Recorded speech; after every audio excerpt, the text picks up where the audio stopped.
Segunda parte de la presentación del tema dividendos. Voy a correr un poquito y vamos a seguir donde dejamos en el video anterior.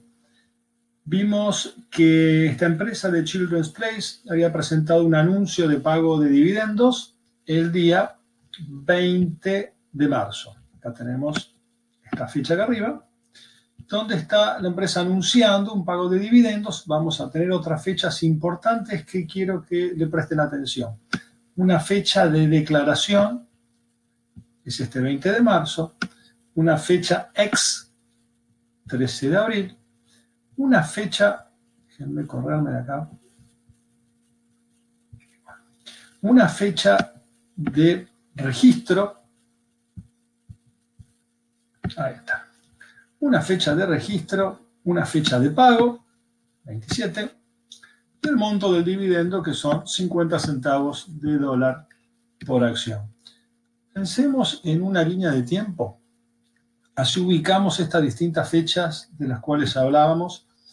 Para empezar teníamos la fecha de anuncio. La empresa el 20 de marzo informa que va a pagar estos 50 centavos de dólar como un dividendo en acciones. Es importante tener en cuenta que la empresa tiene que informar a todos al mismo tiempo. Está prohibido lo que se llama la divulgación selectiva de información, que es que algunos se enteren antes que otros respecto de información sensible del operar de la empresa. Entonces, la empresa típicamente anuncia a la bolsa, al ente regulador, y luego de hacer eso lo publica en su website, donde todo el mundo puede acceder al mismo tiempo y no hay ventajas para ningún participante. Fecha de anuncio, cuando el mercado se entera de cuánto y cuándo va a pagar la empresa.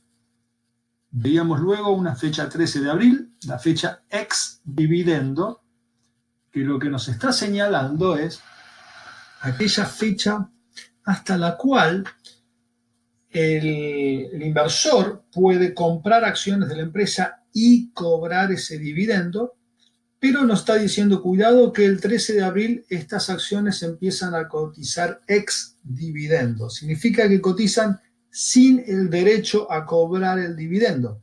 Aquel que compra acciones el 13 de abril o posterior no va a recibir los 50 centavos de dólar.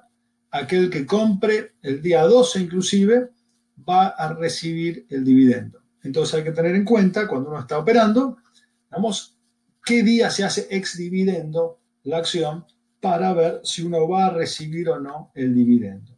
Y si uno compró acciones el 12 de abril a última hora, hay que esperar que se haga el clearing de esas operaciones y yo tenga finalmente las acciones a mi nombre.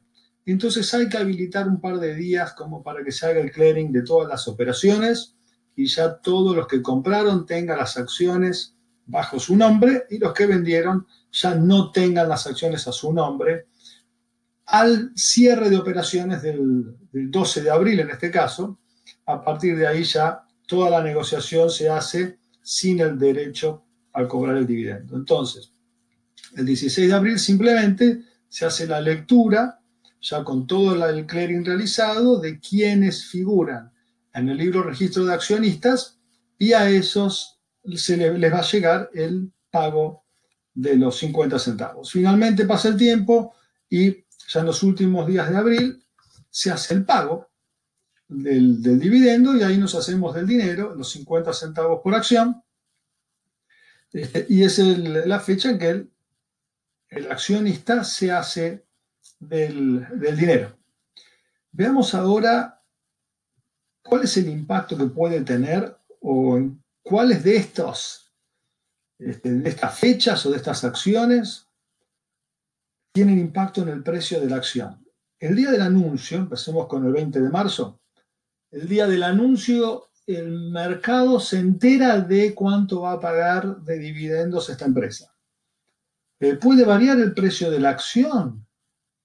Y pensemos, ¿qué pasa si el consenso de los analistas del mercado, de los que siguen a esta acción, es de un pago de dividendos, es la expectativa de un pago de dividendos de 40 centavos de dólar por acción? y la empresa informa el 20 de marzo que en realidad va a pagar 50. En este contexto de mercados con ineficiencias informativas, esto es, existen personas dentro de la empresa, los insiders, que saben más, que tienen mejor información de qué le pasa a la empresa respecto a los que están fuera de la empresa. Entonces, los que están adentro deciden pagar un dividendo mayor, el mercado asume que es una indicación, es una señal de que los negocios vienen mejor de lo que esperaba el mercado. Esto hace típicamente que las acciones suban de precio. Si el mercado esperaba que se pagaran 50 centavos de dólar por acción, que es exactamente lo que anuncia la empresa el 20 de marzo, no es de esperar que la acción se mueva por este evento, por este anuncio. ¿Por qué? Y porque esto estaba en línea con lo que el mercado estaba esperando. ¿Qué pasa si el mercado esperaba más dividendos? Es decir, 60 centavos y la empresa paga 50 nada más.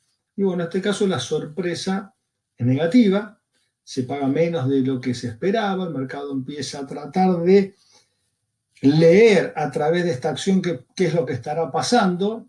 En gran síntesis, lo que es de suponer que el mercado va a concluir de que las cosas no están tan bien como se esperaban y por eso no se pagan más dividendos de los que se anunciaron. Entonces, típicamente ahí lo que tenemos es una baja en el precio de las acciones. Entonces, acá tenemos que analizar cómo juega este efecto llamado efecto sorpresa, en cuanto el mercado se sorprende o no respecto del dividendo que se le va a pagar.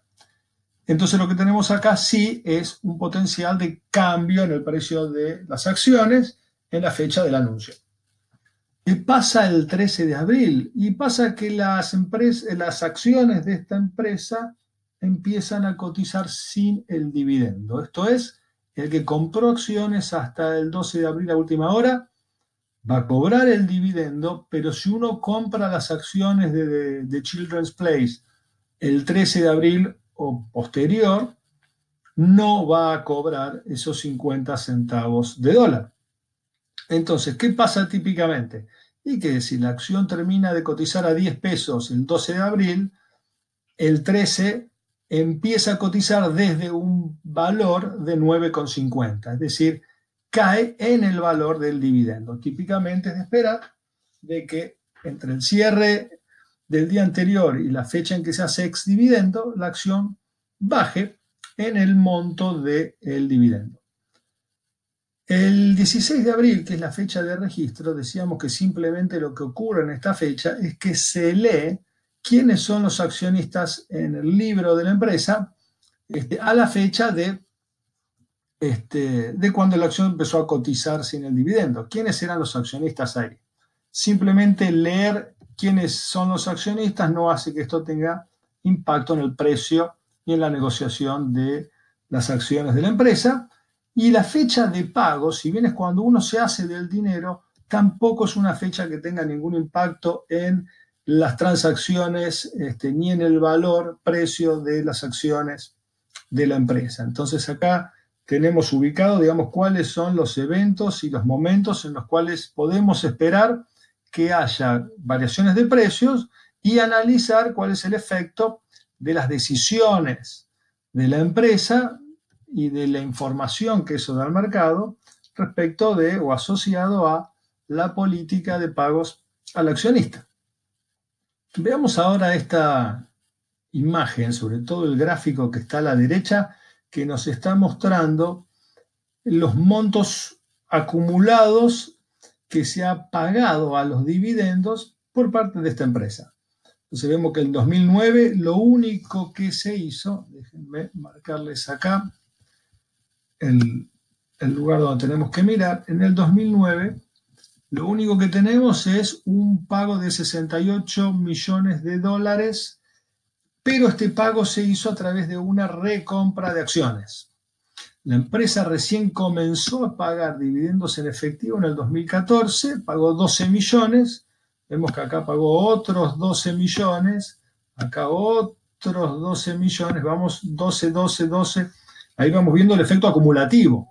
Lo que es llamativo y es algo que les quiero mostrar con este gráfico es cómo las empresas, es algo que ha ido pasando últimamente, han devuelto dinero a los accionistas, más en forma de recompras, esta parte celeste, y menos en el formato de dividendos, que es esta partecita amarilla acá abajo.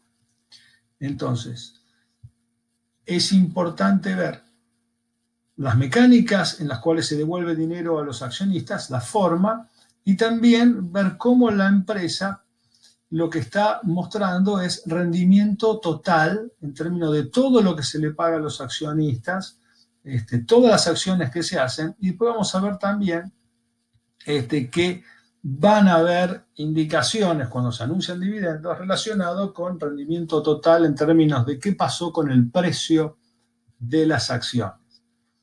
Cuando hablamos de métricas, de indicadores relacionados con la política de dividendos o de pagos a los accionistas, mencionamos algo que era el ratio de distribución, que indicaba cuánto se pagaba de dividendos, cuánto dinero, 35 millones en este caso, en relación a el resultado neto que se lograba en el periodo. Entonces, en 2019 se pagan 35 millones de una utilidad neta de 83,8, lo cual nos lleva a decir que el ratio de distribución para el 2019 ha sido de 41,8%. Se distribuyeron un 41,8% de los resultados generados en ese periodo. Es el ratio de distribución. El ratio de retención es el complemento, es decir, en este caso sería 58,2% sería el ratio de retención. Veamos otro ejemplo. Acá tenemos otra empresa que anuncia pago de dividendos. Acá tenemos nuevamente información parecida a la que veíamos observando y analizando para The Children's Place. Vemos que la empresa nos muestra cuál es su rendimiento de dividendos. Acá tenemos otra métrica relacionada a el pago de dividendos. Rendimiento de dividendos, ¿se acuerdan cuando veíamos el modelo de evaluación y hablábamos de rendimiento de dividendos? Acá lo tenemos. Para esta empresa, 4,38% es ese rendimiento que tiene el accionista en formato o en la forma de cobro de dividendos. Vemos que la empresa está diciendo que ha venido incrementando sus dividendos anuales en los últimos 5 años. ¿Acuerdan esto de política de dividendos? De ir anunciando, de ir guiando al mercado respecto de cuál es la política de dividendos como una manera efectiva de comunicar qué es lo que está pasando con la empresa y con la gestión del negocio. Fíjense que no solamente nos dice este es el rendimiento de dividendos actual, sino que también nos está dando una idea de esta métrica proyectada. También nos dice que ese rendimiento de dividendo es mayor al promedio de la industria para ese indicador. Entonces, esta idea de siempre el mercado teniendo que conformar o comparar con la clase de activos, en este caso son las empresas del mismo sector.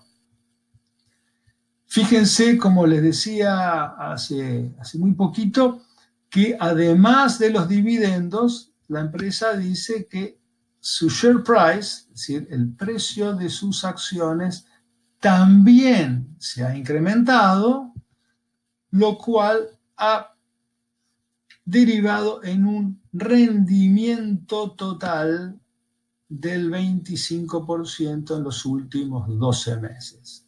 Estas son las cosas de las cuales veníamos hablando y esto es lo que nos hace es ilustrar de alguna manera cuando las empresas comunican esto al mercado, cómo usan este lenguaje, estas métricas para indicar cómo le va al negocio detrás de su postura en cuanto a los pagos al accionista. ¿Y cómo definen esa política de pago de dividendos las empresas? Vamos a ver algunos gráficos que nos van a dar una idea. Miren este gráfico en el cual la línea celeste nos está brindando información de el dividendo por acción. Estos son dólares por acción. Esta escalerita que vemos acá. Vemos que esto tiene una regularidad bastante marcada en términos de siempre crecer, crecer, crecer. Incluso casi que el ritmo de crecimiento es bastante parecido. Y en los momentos en los cuales se anuncian estos dividendos, se deciden estos incrementos de dividendos, los saltos, también ocurren casi en la misma época dentro del año.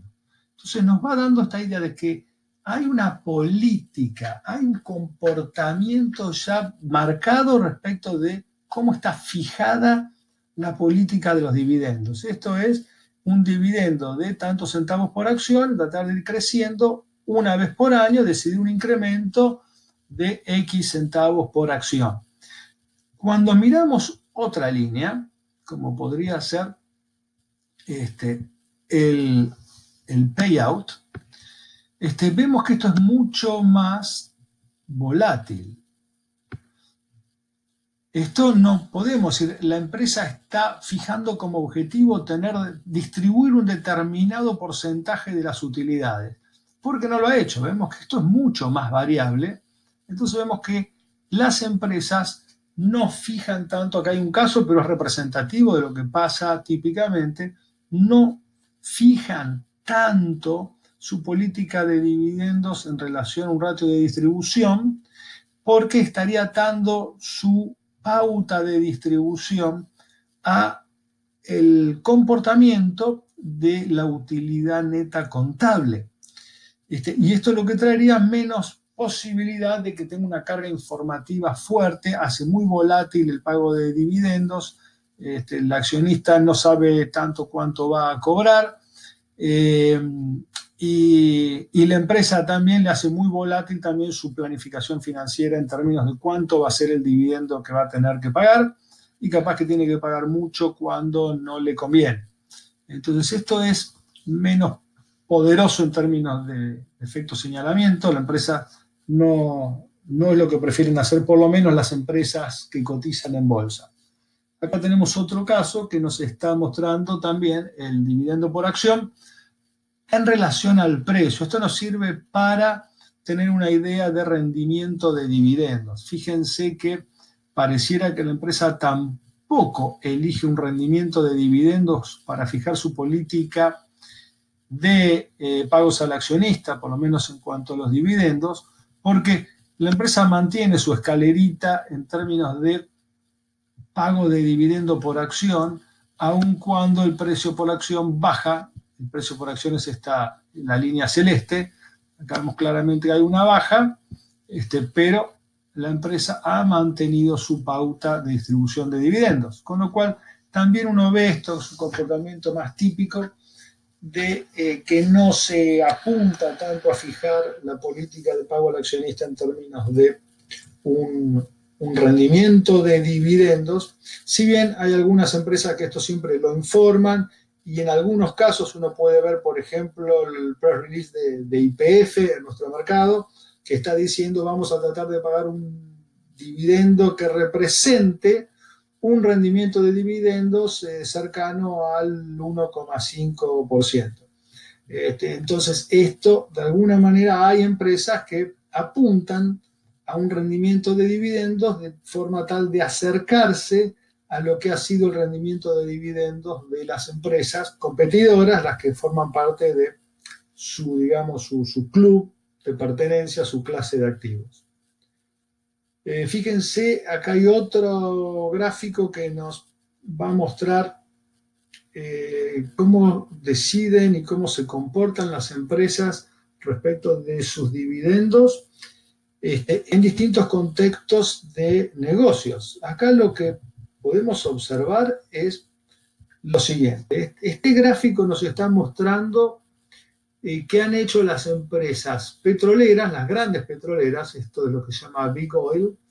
Las grandes empresas petroleras, cuando se desplomó el precio del crudo, allá por el 2014. ¿Qué fue lo que pasó? El flujo de fondos tuvo una caída dramática, terrible, vinculado con la caída en el precio del petróleo. ¿Qué hicieron las empresas en ese contexto? Vemos esta tendencia hacia arriba. Lo que está mostrando es que lo que hicieron fundamentalmente es vender activos y tomar más cantidad de deuda. Incrementar el endeudamiento y vender activos. Y esto es política de dividendos. Lo que no hicieron las empresas fue cambiar prácticamente su postura en términos de pagos al accionista, tanto sean dividendos como recompra de acciones. Es decir, si el resultado es malo, lo que decíamos, no hay tanto énfasis en mantener un payout determinado, acá las utilidades se destrozaron, pero los dividendos no acompañaron eso, sino que se mantuvieron. Las empresas mantienen su política de dividendos porque da mucha información, ese efecto señalamiento de que el negocio sigue bien, que la empresa sigue sólida, y por eso los gerentes son muy reticentes a cambiar sus pagos al accionista, fundamentalmente en lo que son dividendos en efectivo, aún frente a contextos de negocios muy complicados como fue el que pasó acá. Esto se ha dado en llamar en la literatura, digamos, este fenómeno de sticky dividends. Esto es dividendos que se mantienen, que no cambian y que no tienen la volatilidad, no acompañan la volatilidad que sí tienen los resultados contables de la empresa. Otra métrica para tener en cuenta y analizar tiene que ver con la comparación entre los flujos de fondos disponibles para el accionista en comparación con cuánto se pagó al accionista. Entonces, ubiquémonos en algún periodo y midamos el flujo de fondos disponible para el accionista. Es un flujo de fondos que toma los resultados operativos del periodo, le resta todos los gastos financieros, le resta los impuestos, resta también las inversiones en capital de trabajo y activos fijos, y también tiene en cuenta cualquier ingreso o salida neta de fondos que tenga que ver con la toma neta de deuda, ¿no es cierto? Tomas menos cancelaciones. Si hay una toma neta de deuda, esto suma. Si hay cancelaciones netas, este último factor de acá resta. Entonces, el flujo de fondos al accionista ya está teniendo en cuenta todo esto.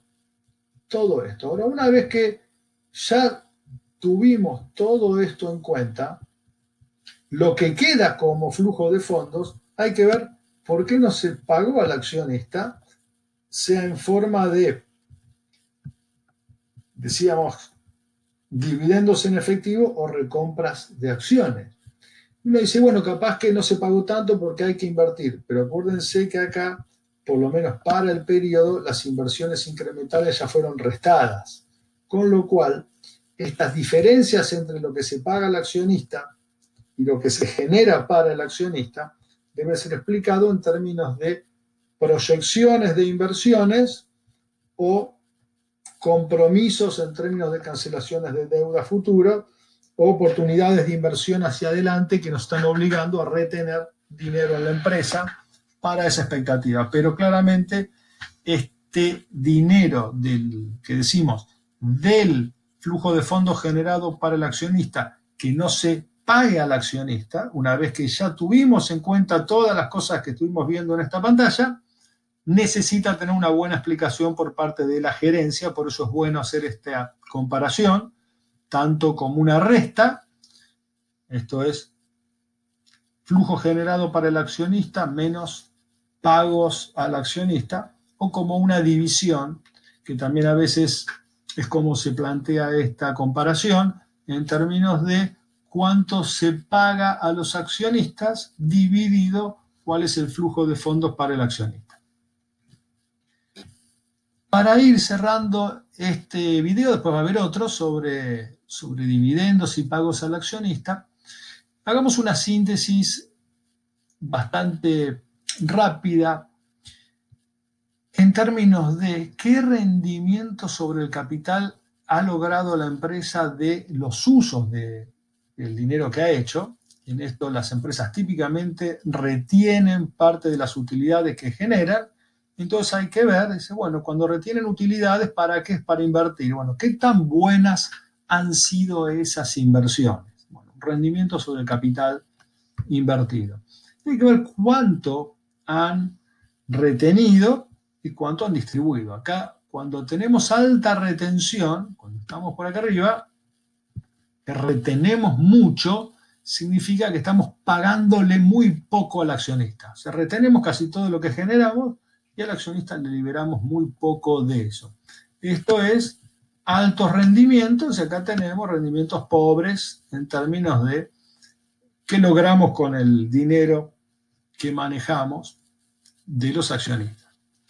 Si nos ubicamos en ese cuadrante, vemos que ahí podríamos ubicar en esta gran síntesis proyectos malos, es decir, bajo rendimiento, y elevada retención, es decir, le estamos distribuyendo poco a los accionistas. Entonces, cuando estamos en este cuadrante, la presión va a estar en que empecemos a pagar más y dejemos de usar el dinero de los accionistas en proyectos que no rinden lo suficiente. Si nos vamos a este otro cuadrante donde los rendimientos son buenos, estamos seleccionando buenos proyectos y distribuyendo poco. Acá típicamente vamos a tener el acompañamiento de los accionistas, donde nos va a decir sigue invirtiendo, nos bancamos la baja distribución, porque si el proyecto es bueno, estamos diciendo el rendimiento supera el costo de capital, siga adelante. Cuando los rendimientos son malos y distribuyo mucho, acá lo que nos van a decir típicamente, como gran síntesis, es frene la inversión en nuevos proyectos, porque esta alta distribución no se va a poder sostener salvo con déficits muy importantes o con endeudamiento, o sea que acá siga distribuyendo mucho si usted no logra mejores rendimientos y corte todo lo que pueda esa política de inversiones o de su presupuesto de capital porque no está rindiendo nada o menos del costo de capital. El último cuadrante nos habla de proyectos buenos, los rendimientos son suficientemente elevados y también se paga mucho al accionista, se retiene poco, por eso estamos en la parte baja del eje vertical. Entonces acá nos dice baje un poco la distribución para poder mantener la inversión en proyectos que crean valor. Esto sería un poco la síntesis de por dónde va a venir la presión o el consejo, entre comillas, muy a grandes rasgos, en función de cuánto retengo o cuánto distribuyo y qué tan bueno soy en la elección de proyectos o en mi track record de proyectos en la empresa. Si yo tengo una buena historia de rendimientos de proyectos que crean valor, el mercado me va a acompañar, los accionistas me van a acompañar en términos de retención de utilidades. Me van a dejar utilizar altas tasas de retención y utilizar el dinero autogenerado por la empresa para seguir haciendo buenos proyectos.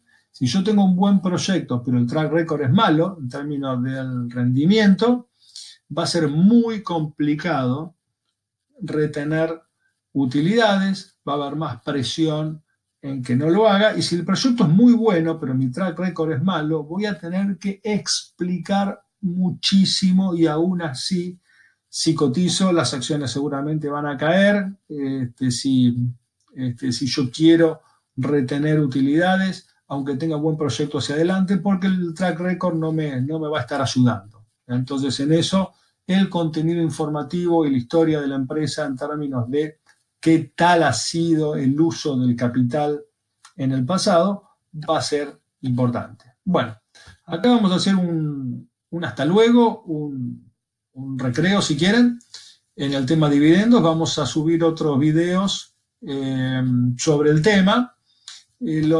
Como siempre, vayan al aula virtual, a 24, visiten, sigan los temas semana a semana y participen en el foro, así podemos ir viendo las consultas, las dudas que hay, e ir armando algún video o contestar en el foro o armar un video explicando aquellos temas donde vemos hay más dudas. Así que bueno, acá los dejo. Hasta luego.